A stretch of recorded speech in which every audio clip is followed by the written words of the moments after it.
is CTV News.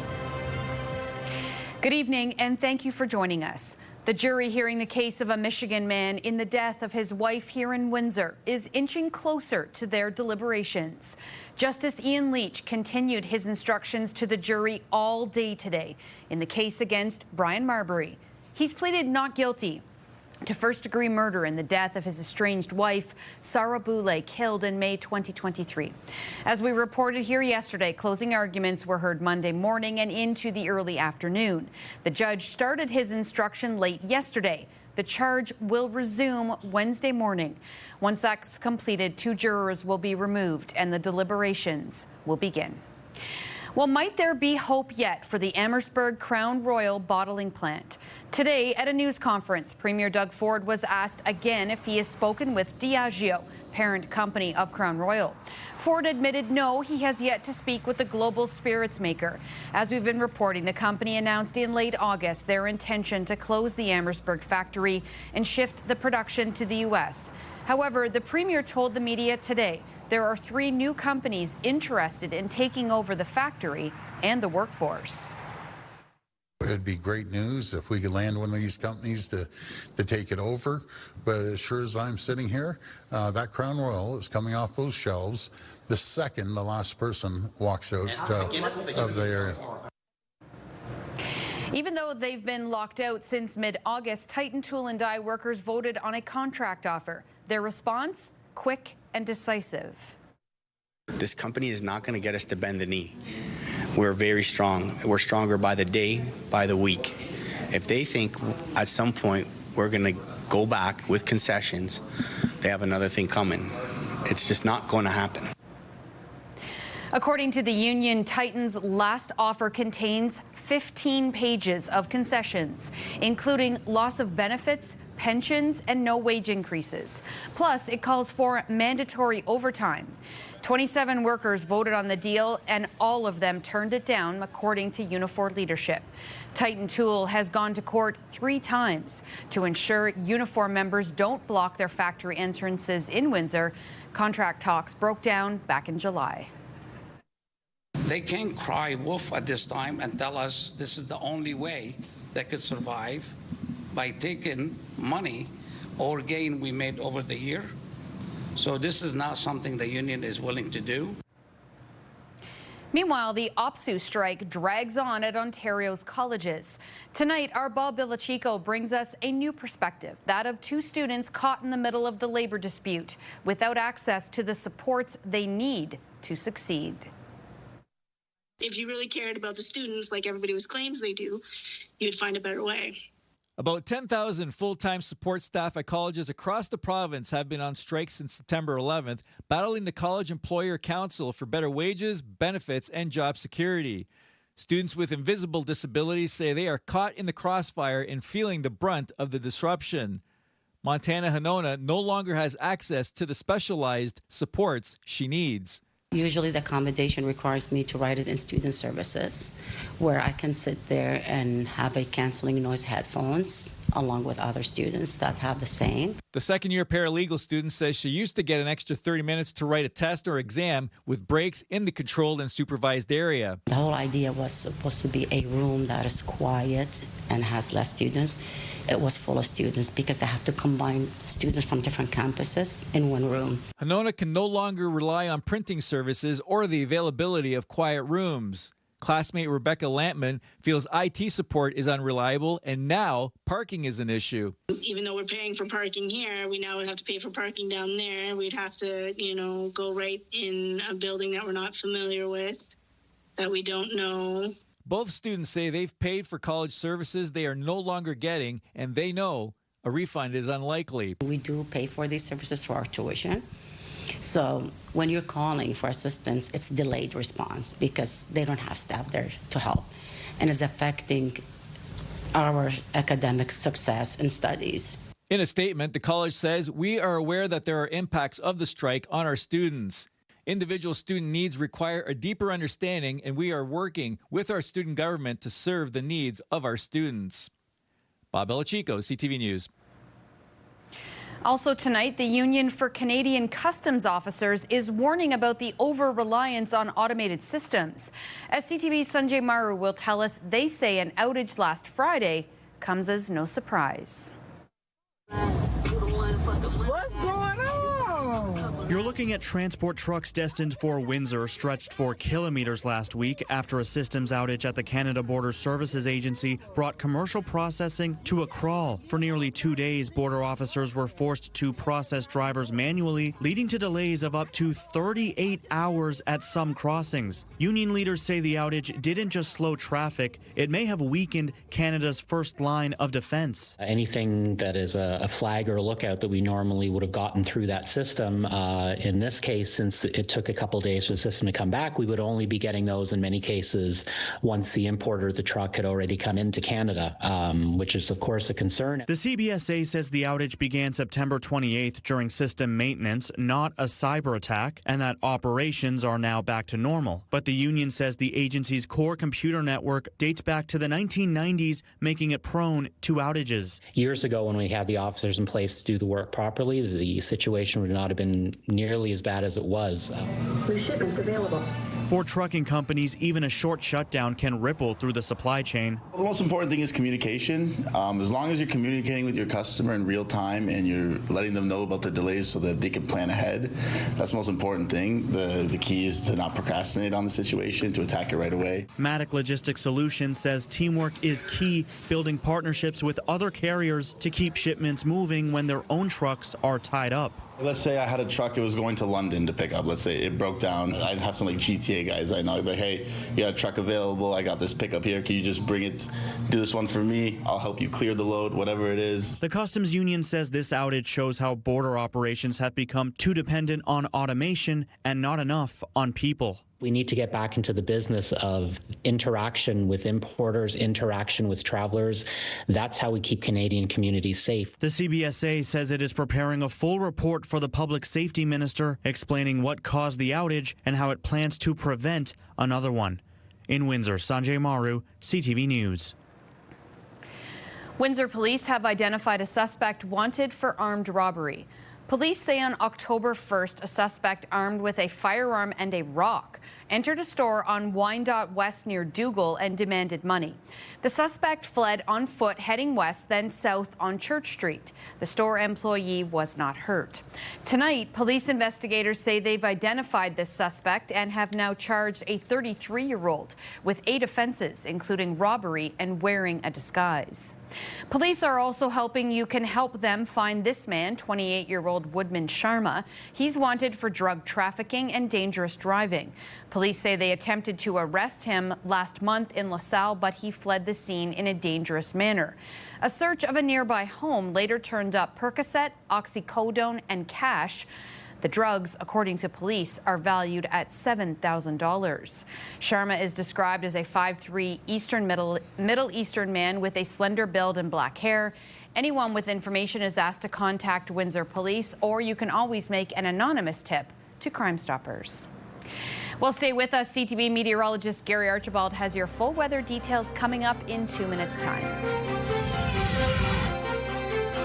Then later, gizmos and gadgets, how one Canadian isn't letting his brain injury stop him from helping others. 5K a day is back on 93.9 Virgin Radio. Listen to Hannah and Johnny in the morning for your chance to win $5,000 every weekday. 5K a day. Virgin Radio. CTV meteorologist Gary Archibald joins me now with a full look at the weather on a day that was gloomy and rainy, but we'll take it because that heat is gone. Yes, much more comfortable, I would say, for those who do like the fall season and fall attire, fall fashion. Chance to break out some of those longer coats, some extra layers, right? Spruce up things, at least in terms of what you're wearing. And take it all in with the fall color. Now, of course, gray certainly was the dominant color or lack of color in the sky. We did get into some steady rains. We only saw a high of 22, but that's still above seasonal. Average highs now below 18 at 17.8. This broad sweeping front brought the rains in early, along with the winds out of the north and northwest, and we'll continue to see some scattered showers through the overnight. There's even a chance of some very light thunderstorm activity between Windsor, Essex, Chatham, Kent, and further east. And then a ridge of high pressure. We know this well. Last 3-4 weeks, we've been treated to clear skies and a benign weather pattern with lots of sunshine. Fair weather is the story, I think, from Wednesday through to Monday. That's Thanksgiving. At least the lack of rainfall over the next 6 days, combined with cooler temperatures, I think will be the story for the most part. So we're going to dry out through the overnight, sunny tomorrow, and pre-dawn, by the way. Note these temperatures. Our average low is closer to 8 degrees. We are projecting a seasonal 9 degrees Celsius before dawn. Wednesday under partly cloudy and breezy conditions. That's another feature to the forecast for Wednesday. It's going to be a windy day, especially in the afternoon and early evening. We'll wake up to sunshine. We'll hold on to it through the midday and afternoon. 8 degrees, cool start, but seasonal through 8 a.m. And the winds picking up out of the north, 20 sustained with gusts in the 40 to 50 range through the afternoon. We'll see a high of 17, and that, too, would be seasonal, if not right on average for this time of the year. Where do we go from there? Well, from Wednesday to Thursday, Friday, Saturday, Sunday, Monday, and maybe even Tuesday next week, fair weather is the pattern. Temperatures in the mid to upper teens Thursday and Friday, and then low 20s Saturday, Sunday, Monday with a mixture of sun and cloud. Tuesday, back to mostly sunny conditions and 19. Of course, Monday's Thanksgiving, 21 would be about 4 degrees above seasonal and fair weather. Not a bad looking forecast over the next 6, maybe 7 days straight. Thanks, Gary.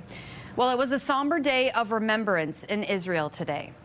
Families and friends of the victims of the October 7th attack visited the site of the music festival, where nearly 400 people were killed and dozens were taken hostage. Over the last 2 years, it's emerged as a memorial site with portraits of the kidnapped and the killed. There was no official ceremony today due to a Jewish holiday, but thousands were there to pay tribute. CTV's Heather Wright speaks with 2 families about how their lives have changed since October 7th, 2023.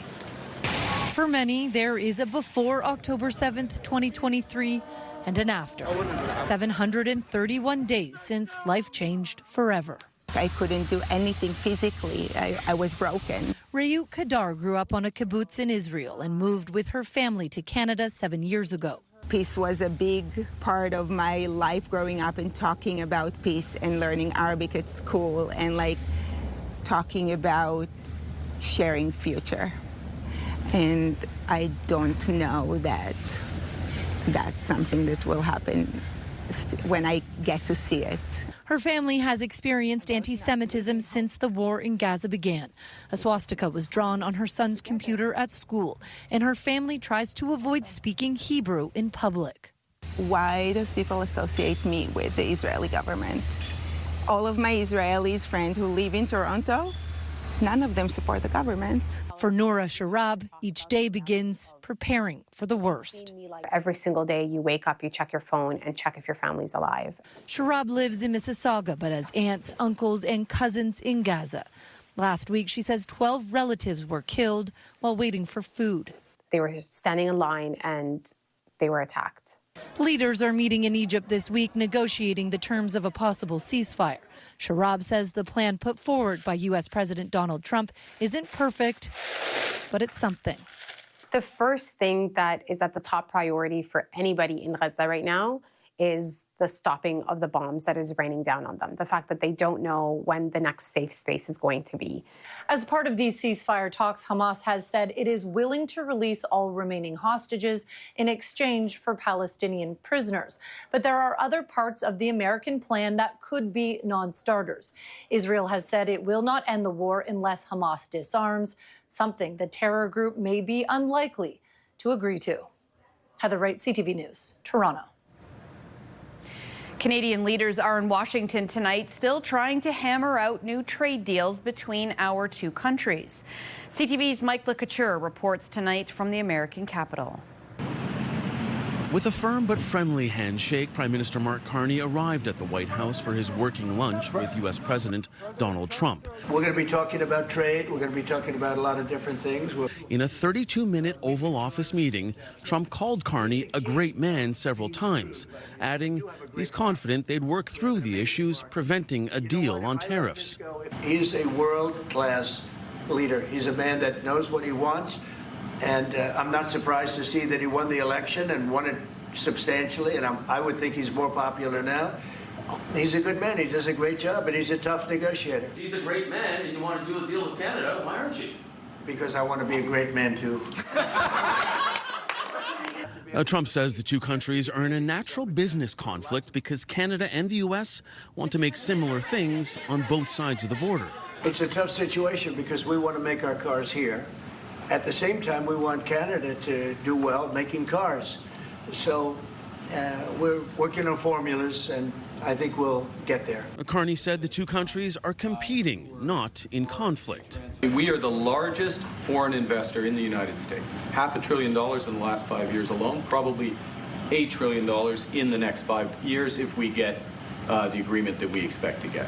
Following the meeting, the minister in charge of Canada-U.S. trade updated reporters on how it went. It concluded with the president and the prime minister directing us, me and my colleagues and the president, his cabinet secretaries who were there, Ambassador Greer, Secretary Lutnick, and others, to continue the conversation and to quickly land deals that will bring, we think, greater certainty in areas where the principal areas would be steel and aluminum and energy. In a sign that work will be continuing, Dominic LeBlanc is staying in D.C. for the next 24 hours for more meetings. And this evening, Prime Minister Carney is having a working dinner with U.S. Vice President J.D. Vance. Mike LeCouture, CTV News, Washington. Back here at home, the organizers of the Freedom Convoy blockade that crippled Ottawa in 2022 in protest of COVID vaccine mandates, well, they've both now been sentenced. Tamara Litch and Chris Barber were found guilty of mischief back in April.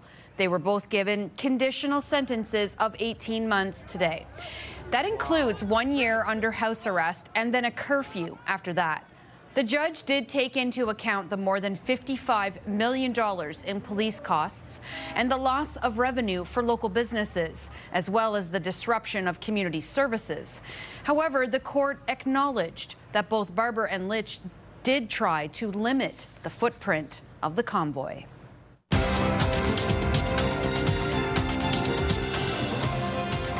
On the markets, the TSX lost 180 points, and in New York, the Dow fell 92, while the Nasdaq dropped 153.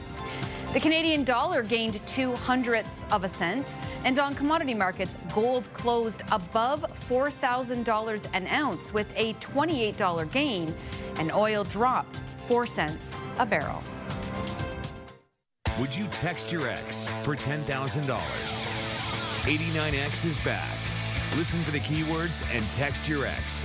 It's never been more rewarding to get back with your ex. Only on Windsor's Alternative, 89X. Start your day with the latest local news. By signing up for our newsletter, you'll get direct local content straight from CTV Windsor to your inbox, including top stories, the forecast, and videos. You can sign up at ctvnewswindsor.ca.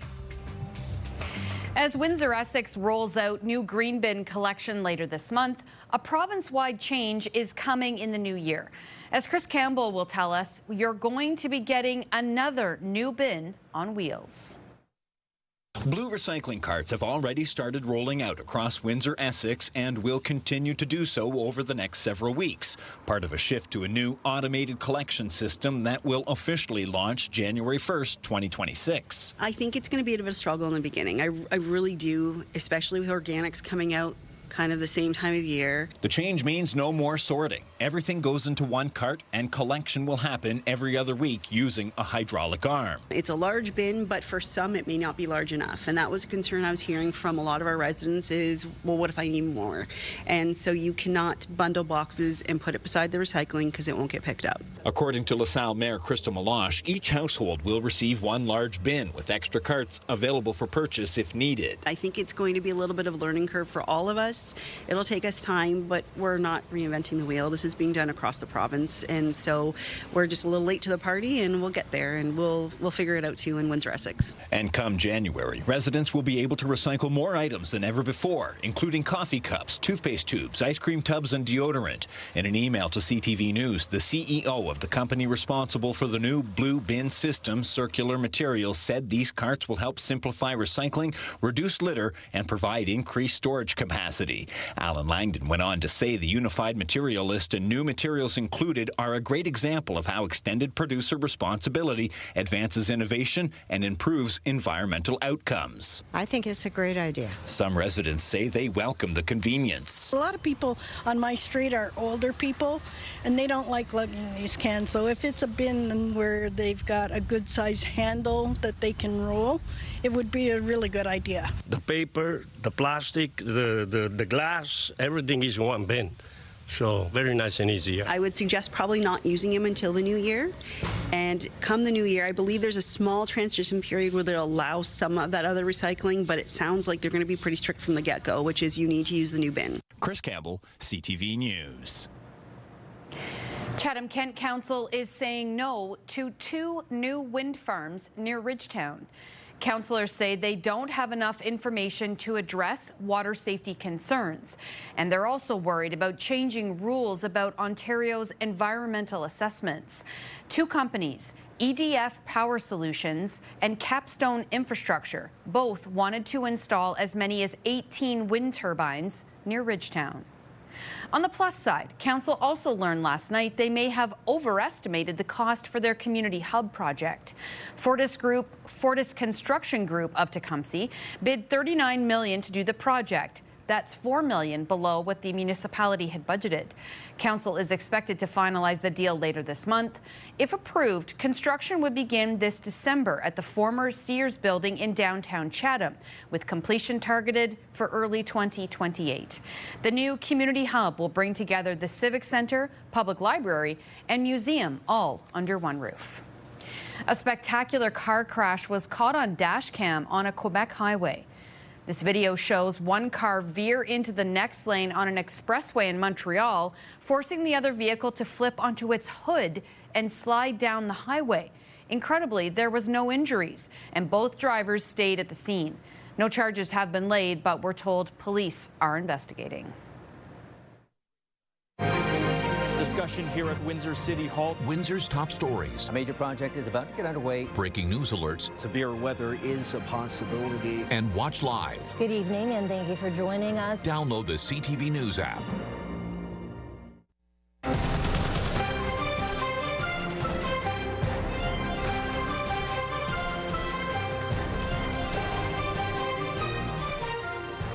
A Canadian man is putting his computer science education to good use by printing things to help those with disabilities.